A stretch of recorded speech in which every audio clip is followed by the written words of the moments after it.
तय काबर फसाए मोला, तय काबर फसाए मोला, अपन माया मरानी वो, अपन माया मगोरी रे, अपन माया मरानी रे, अपन माया मगोरी रे।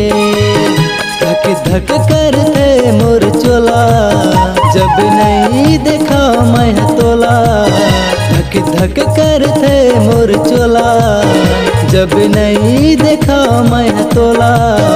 अपन माया मरानी रे, अपन माया मगोरी रे, अपन माया मरानी रे, अपन माया मरानी रे।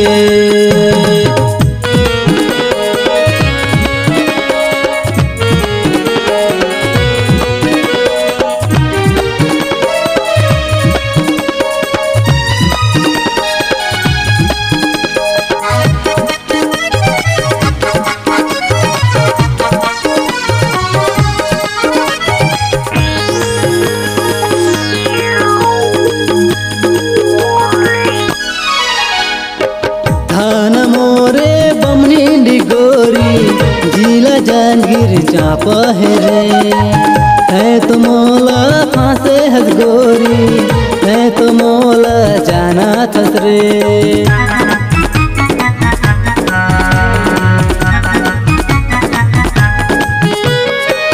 थाना मोरे बमनी डिगोरी, जिला जांगीर चाप है रे, है तो मोला फांसे हस गोरी, है तो मोला जाना थस रे।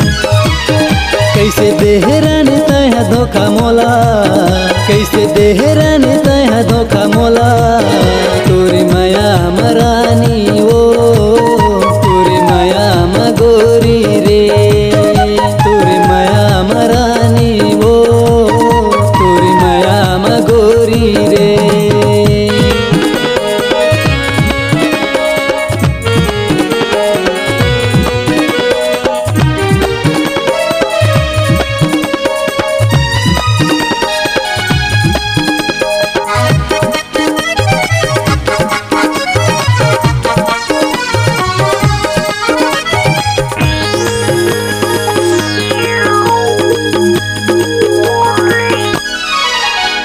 पीताम्बर के कर ले भरोसा, तोला रे नहीं दे धोखा। कोनो लाते पूछबे वो गोरी, दिल में तोला बसाए हरे।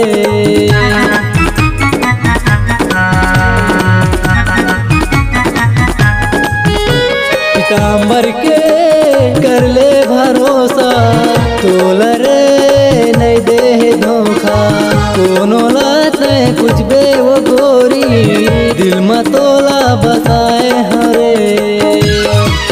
कैसे जी हरानी मैं तोरे बिना, मुश्किल कर दे मोरे जीना।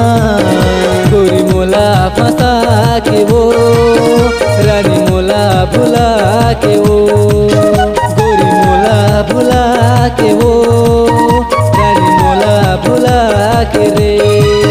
धक धक करते मोर चोला, जब नहीं देखा मैं तोला। धक धक करते मोर चोला, जब नहीं देखा मैं तोला। अपन माया मरानी वो, अपन माया मगोरी रे, तोरी माया मगोरी वो, तोरी माया मरानी रे। धक धक करते मोर चोला, जब नहीं देखा मैं तोला। तोरे माया मरानी वो, तोरे माया मगोरी रे, तोरे माया मरानी वो, तोरे माया मगोरी रे, तोरे माया मरानी रे, तोरे माया मगोरी रे, तोरे माया मरानी वो, तोरे माया मगोरी वो। अगर आप अपनी आवाज को एक नया आयाम देना चाहते हैं तो चले आइए मल्टी ट्रैक डिजिटल रिकॉर्डिंग के लिए संपर्क करें HK म्यूजिक कंपनी, कोटा डबरी, चांपा, छत्तीसगढ़। मोबाइल नंबर है 9329238487 और 8085380333।